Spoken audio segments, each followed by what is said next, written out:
اعوذ باللہ من الشیطان الرجیم بسم اللہ الرحمن الرحیم۔ تمام تعریفیں اس رب ذوالجلال والاکرام کے لیے جو سارے جہانوں کا پروردگار اور روز جزا کا حاکم ہے۔ میرے تمام سننے والوں کو میری طرف سے السلام علیکم ورحمۃ اللہ وبرکاتہ۔ آج ہم لوگ مل کر جس ٹاپک پہ بات کریں گے وہ سب سے اہم ترین ٹاپک یعنی عذاب قبر اور اس سے نجات دلانے کے لیے ہم کیا کچھ کر سکتے ہیں۔ خدا کا ایک خاص لطف و کرم ہے کہ اگر کوئی شخص شب جمعہ یا روز جمعہ انتقال کر جائے تو اس کے اوپر سے عذاب قبر اٹھا لیا جاتا ہے، بلکہ جو مومنین انتقال کر چکے ہوں ان پر سے بھی شب جمعہ اور روز جمعہ عذاب قبر اٹھا لیا جاتا ہے۔ یہ خدا کا ایک لطف و کرم ہے اور یہ خدا کی ایک خاص عنایت ہے۔ اس کے علاوہ امام صادق فرماتے ہیں اللہم صلی علی محمد وآل محمد کہ جو شخص بھی لوگوں کی تکلیفوں کو دور کرے گا اللہ تعالیٰ آخرت کی تکلیف کو دور کر دے گا، اور وہ شخص اپنی قبر سے ٹھنڈے کلیجے کے ساتھ باہر آئے گا۔ یہ اتنا بڑا ایک ہے، جیسے کوئی بھی یعنی کسی کو کوئی تکلیف ہے، کوئی مسئلہ ہے، یعنی بہترین مشورہ بھی آپ اس کے میں شامل ہے کہ اگر ہم اس کو کوئی بہترین مشورہ دے کے اس کے مسئلے کو حل کر دیں تو یہ بھی اس کی تکلیف کو دور کر دینے والی بات ہے۔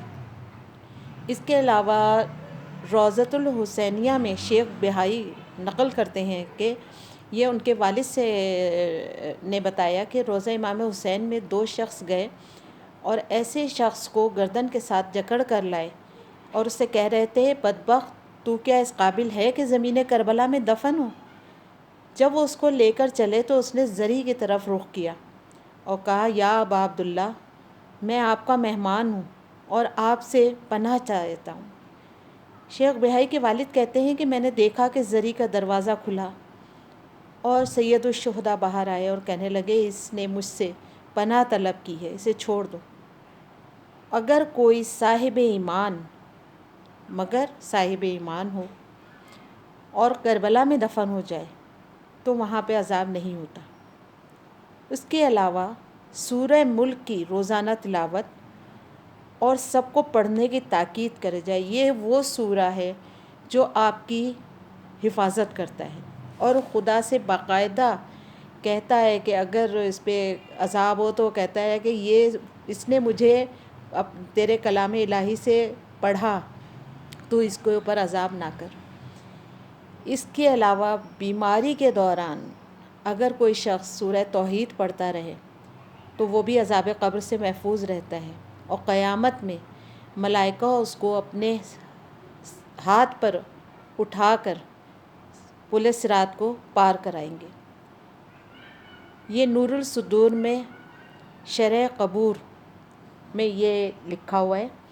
اس کے علاوہ منازل آخر میں شیخ قمی نے کہا ہے کہ روزانہ 100 مرتبہ کم از کم استغفار پڑھا جائے، یعنی آپ استغفار کو ایک اپنی ہم لوگ بنا لیں، شعار بنا لیں، اور استغفار جو ہے وہ روزانہ کم از کم 100 دفعہ ضرور پڑھیں۔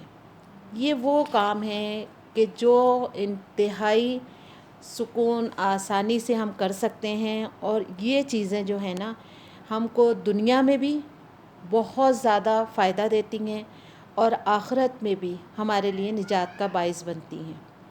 اس کے علاوہ مختلف اذکار جو ہم اگر کرتے رہیں یہ چیزیں بھی ہمیں قبر کے عذاب سے نجات دلاتی ہیں۔ سب سے زیادہ صلہ رحمی، ایک دوسرے کے کام آنا، ایک دوسرے کی مدد کرنا، یہ چیزیں ہمیں قبر کے تنگی سے نجات دلاتی ہیں۔ اگر آپ کو یہ میری چھوٹی سی کوشش اچھی لگے تو آپ پلیز میرے چینل کو لائک کریں، سبسکرائب کریں اور کمنٹس میں ضرور بتائیں کہ آپ کو یہ کیسا لگا ہے۔ اس دعا کے ساتھ کہ پروردگار آپ سب کو اپنے گھروں میں خوش و آباد رکھے اور اس مہلک جو وبا چل رہی ہے اس سے ہم سب کو نجات دے، اور انشاءاللہ تعالی آگے یہ بالکل ختم ہو جائے پروردگار آپ سب کو سلامت رکھے۔ السلام علیکم ورحمۃ اللہ وبرکاتہ۔